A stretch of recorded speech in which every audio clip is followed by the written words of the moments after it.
एक बड़ा हादसा जो कि यूपी के प्रयागराज के महाकुंभ में हुआ, जब भगदड़ मची और उसके बाद में राजस्थान से 2 मौतें हुई। मैं इस वक्त खड़ा हूँ, ये अजमेर का केकड़ी इलाका है और केकड़ी इलाके के सारवाड़ गांव है। यहाँ पर ये आप देख सकते हैं, ये जो घर है, यहाँ पर जो नियाली देवी हैं, ये 60 वर्षीय नियाली देवी हैं, इनकी बैठक हो रही है और पूरा परिवार जो है शोकमग्न है।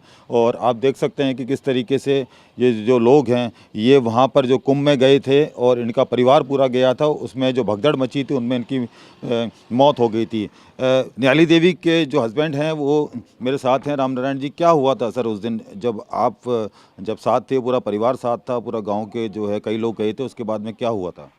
पहले से मैं नहाने गया था 4 बजे 2 बजे के लगभग नहा लिए।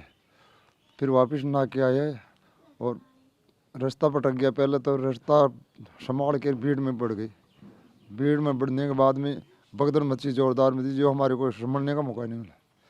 मैं सामने आमने सामने दो नहीं था, जो उधर तो वो पड़ गई, इधर में हम पड़ गए। और जो हमारे को तो बचाने वाला और उधर को कचल के निकल गई। ये जो भगदड़ मची उस वक्त कितने लोग थे वहाँ पर? उस वक्त कितने लोग मौजूद थे? मैं पता ही नहीं, लोगों को क्या पता है कितना। पूरा पंडाल भरा हुआ था, पूरा रास्ता जाम है, पूरा ही रास्ता जाम है। उसके बाद क्या हुआ? आप और आपकी जो पत्नी है वो आपस में बिछड़ गए भीड़ में, जो है फिर कैसे पता लगा आपको कि मेरे सामने हुई। मैं इधर पर था और वो उधर थी। बीच में आप भगदड़ हो गई तो मैं उधर गिर गया और वो उधर गिर गई। फिर बाद में मेरे को तो उठाने वाला खड़ा कर दिया और उसको कुचल गई पब्लिक ने। वहाँ भीड़ इतनी ज़्यादा थी कि निकल नहीं पा रहे थे वहाँ से? निकल नहीं पा रहे, नहीं उसके पार में जा सकता। वो आपसे कितनी दूरी पर थी? कम से कम 3-1 मीटर हो, 3-4 मीटर। यानी कि 3 से 4 मीटर की दूरी भी आप तय नहीं कर पा रहे थे, इतनी ज़्यादा भीड़ थी वहाँ। ज़्यादा भीड़ है। और वहाँ जो लोग थे, लोग जो गिरे हुए थे, बेहोश थे या जिनकी मौत होगी, तो कितने लोग थे उस वक्त? 3 लोग तो पहले मर पड़ा और उसका कोई वाले वास्ते नहीं था। हमारी पत्नी गिरने के बाद हम उसको पैरों से खाँच कर एक फाड़ रख दी। फिर बाद में वो 4 घंटा तक खड़े रहे। उसको भाई वो ये भगदड़ में निकलने के बाद में उठा लेंगे उसको। फिर बाद में पुलिस वाला आया और बॉडी को उठा के ले गया यार। वहाँ जो प्रशासन की जो मदद थी, यानी कि पुलिस वाले थे और भी जो लोग थे, वहाँ पर कितनी देर में पहुँचे? कोई मदद करने के लिए आया आपके पास में? करीब 7 बजे के करीब आया, भीड़ चटने के बाद में आया। यानी कि तकरीबन 6 से 7 घंटे के बाद आपके पास पहुँचे लोग। हाँ। फिर बाद में हमने उस लाश को उठाने के लिए हमने को इसका वाले वास्ते हो जो गाड़ी में बैठ जाओ और बाकी का कोई आदमी साथ में नहीं चलेगा।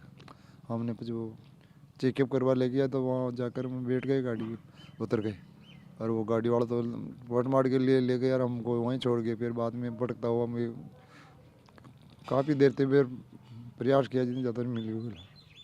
आपकी पत्नी की मौत होगी, ये कैसे पता चला और उनकी डेड बॉडी कहाँ मिली आपको? वहीं मिली बची हुई डेड बॉडी। बहुत घूमते घूमते मैं अस्पताल का पता लगाया और फिर बाद में जैसे पुलिस वाले ने सबने पूछता गया, मैंने वो आगे जाके पूछ लो, आगे जाके पूछते पूछते हमारे मजबूरी से बहुत मुश्किल से ज़्यादा हमारे पता लगने के बाद में एक रिक्शा वाला बच्चा 3 पैर वाला जो उसने पूछा भाई अस्पताल जानता है? मैं जानता हूँ। उसने मेरी थोड़ी मदद की, वो मैंने बिठा कर अस्पताल भेज दिया। यानी कि आपकी दूरी कोई ज़्यादा नहीं थी, आपकी और आपकी पत्नी जो घायल अवस्था में थी उस वक्त, उनकी दूरी ज़्यादा नहीं थी, लेकिन उसके बाद अचानक से बिछड़े और उसके बाद में जो आप ढूंढते रहे उन्हें, कहाँ मिली फिर वो? फिर अस्पताल में लिया। उस टाइम तो मैं मौजूद में था, बस लाश को इधर कांच के लिया। मेरे बाद में थोड़ा गैप लगती है बाद में। फिर बाद में पुलिस वाला आया और उसको फिर मैं एम्बुलेंस में बिठान के ले गया और वो फिर वहाँ से मैं बिछड़ गई मेरी लाश। फिर बाद में मैं घूमा फिरा पूछता रहा भाई मेरी लाश कहाँ है? तो फिर बताया कि वो एक अस्पताल है, वो मोर्चरी अस्पताल है, उसमें है कि तुम्हारी लाश, वहीं जाके तुम ढूंढ लो और वहीं से तो पता लगेगा। तुम्हारी लिखाई पढ़ाई वही होगी, बॉडी को तुम्हारे वही मिलाएगा। उसके बाद मैंने घूमता फिरता जाता उसका पता लगाया। बाद में मैंने लागने के बाद में वहाँ प्रशासन वाला वहीं खड़ा था, जो हमारी लिखा पढ़ी करवा ली, सब कुछ करवा लिया। फिर मेरे को बॉडी संभला दी। वो कहाँ मिले? प्रयागराज में मिले, लखनऊ में मिले, कहाँ पर? अब मैंने तो प्रयागराज ही सोचा, मैं तो ना पता भी नहीं पूछा जी कौन सा अस्पताल है। मैं तो वो एक अस्पताल का नाम था, रानी का नाम पर था जी, उसको मैं पूछता पता चले गया। और वो गया तो वो अस्पताल मेरे पर ध्यान किया कि भाई जवाहरलाल नेहरू मेडिकल स्टाफ में है कि आज की बॉडी तो वहाँ जाओ पाचो। बस पाँच बीच में जाके पता लगाया तो ये बॉडी है ये तुम्हारी, अगर तुम पहचानते हो तो पहचान दो। मैंने पहचान दिया। पहचानने के बाद में मेरी लिखा पढ़ी करवा ली। कहाँ से रहने वाले हो? अजमेर जिला शहर में शोड़ा तहसील में हमारे जो भी हो मैं पहुँचा उनमें जवाब दे दिया, गाँव नाम सब। फिर बाद में मेरे आधार कार्ड वगैरह सब अजी को ले लिया।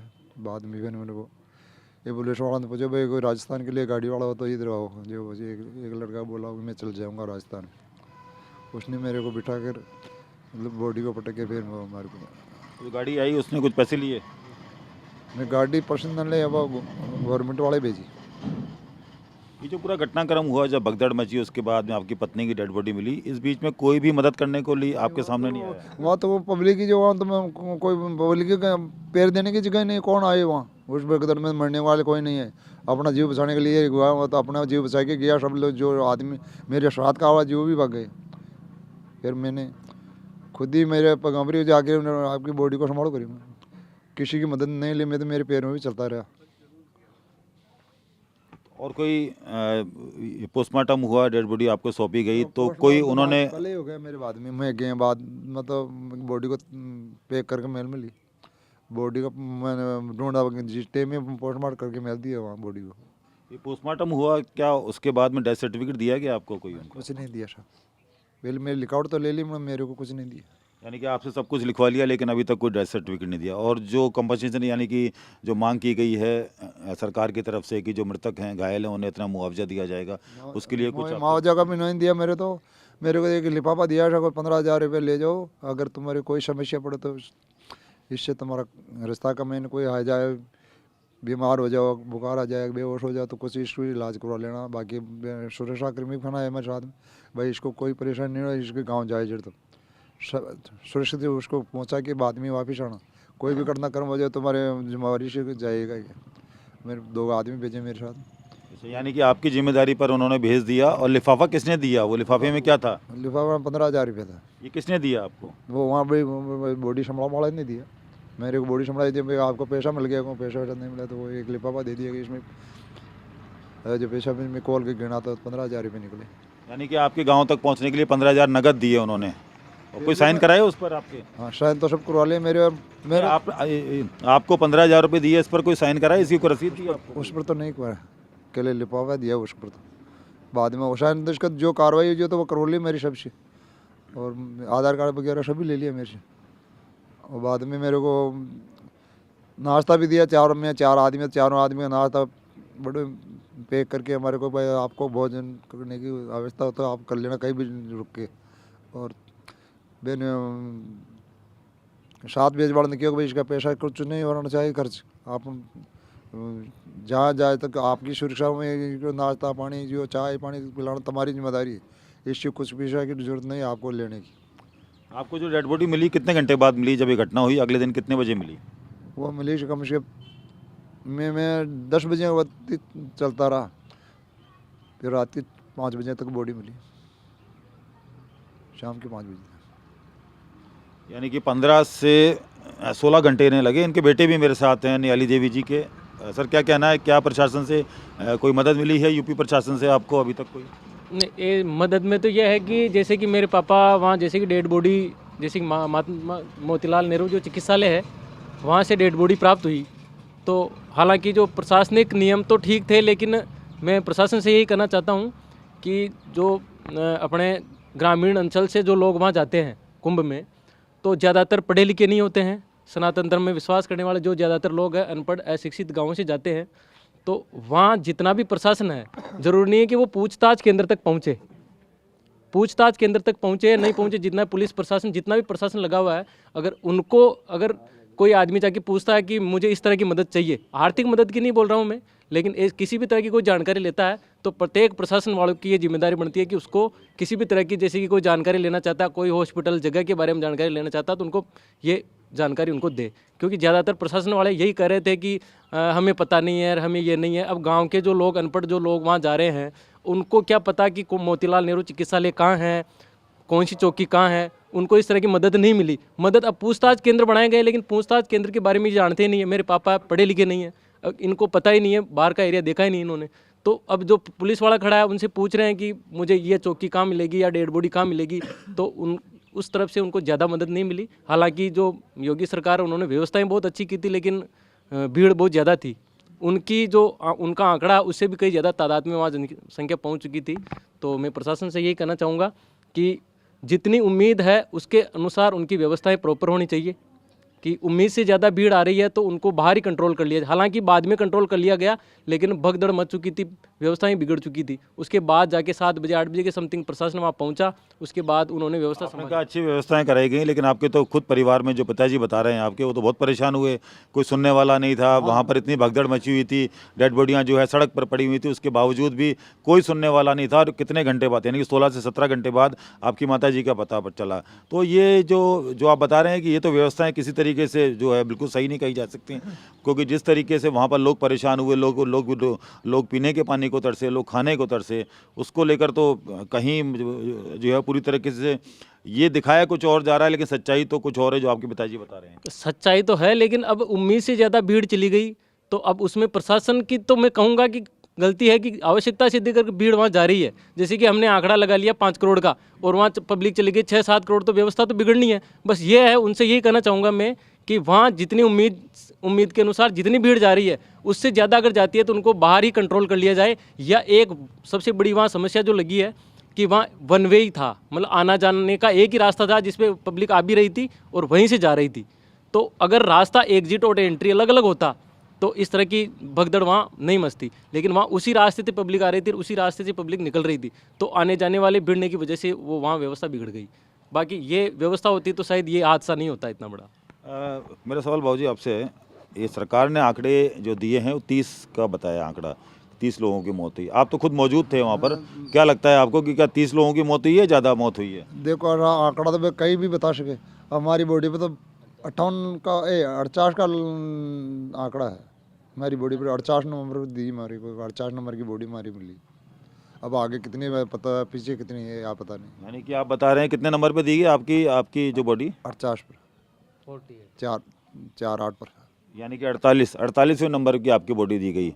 48वें नंबर की डेड बॉडी थी और सरकार आंकड़े बता रही है 30, यानी कि आपको 48 नंबर पर जो है बॉडी दी गई, उसके बाद भी और भी कई आंकड़े जो है बढ़ सकते हैं। कमती हो उसका मैंने क्या पता क्या क्या कितनी लाश पड़ी, उसका तो मैंने पोस्टमार्टम कराया या कहीं कुछ कराया क्या पटके, उसका तो मैंने आंकड़ा भी नहीं, मेरे सामने तो यही आंकड़ा है।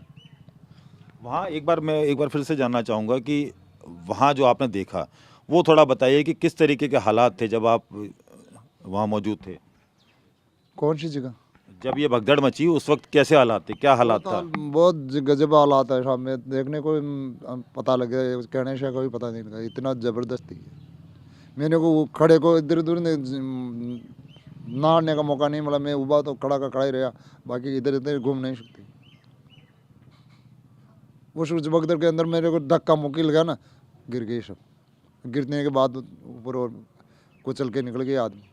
एक अंदाज़ा वहाँ कितने लोग मौजूद थे, एक अंदाज़ा आपके हिसाब से जाना जाए तो? नहीं माँ के साथ में मैं 7 आदमी 8 माँ का कुल वहाँ पर लोग जो मौजूद थे वहाँ पर कितने लोग हो सकते हैं? ऐसा तो कोई अनुमान नहीं लगा मेरे तो अनगणित ही था, कोई गिनती का पता नहीं। तो बिल्कुल आप देख सकते हैं कि ये परिवार है और पूरी तरीके से जो महाकुंभ में हादसा हुआ, इनकी माताजी, इनकी पत्नी जो नियाली देवी हैं, उनकी वहाँ मौत हो गई। और चौंकाने वाली बात यह है कि ये जो बता रहे हैं, इन्होंने कहा है कि वहाँ पर कोई भी मौजूद जो है प्रशासन का व्यक्ति नहीं था, कोई मदद नहीं की गई इनको। और उसके साथ साथ में जो इनकी पत्नी हैं, उनका जो डेड बॉडी सौंपी वो उनका नंबर ये बता रहे हैं 48 नंबर की, यानी कि 48 नंबर की डेड बॉडी थी। और सरकार ने जो आंकड़े जारी किए हैं वो 30 लोगों की मौत के आंकड़े जारी किए, यानी कि सीधे उस दिन तक इनकी पत्नी तक जो ये आंकड़ा था मौत का वो 48 था, यानी कि आंकड़ा और भी ज़्यादा बढ़ सकता। और जब वहाँ से रवाना हुए तो इन्हें 15,000 रुपये जो है इनके हाथ में थमा दिए गए कि आप जाइए और अपना अंतिम संस्कार करिए अपनी पत्नी का। तो सबसे बड़ी बात जो ये बता रहे हैं कि वहाँ किस तरीके से प्रशासन ने चूक जो है की है, कोई सुनने वाला नहीं था। और मात्र 3 से 4 मीटर की दूरी पर इनकी पत्नी गिरी पड़ी थी, ये वहाँ तक भी नहीं पहुँच पाई, यानी कि हालात कितने बदतर रहे होंगे इसका अंदाज़ा लगाया जा सकता है। मेरे सहयोगी जतिन के साथ ध्वज आर्या, TV9 भारतवर्ष,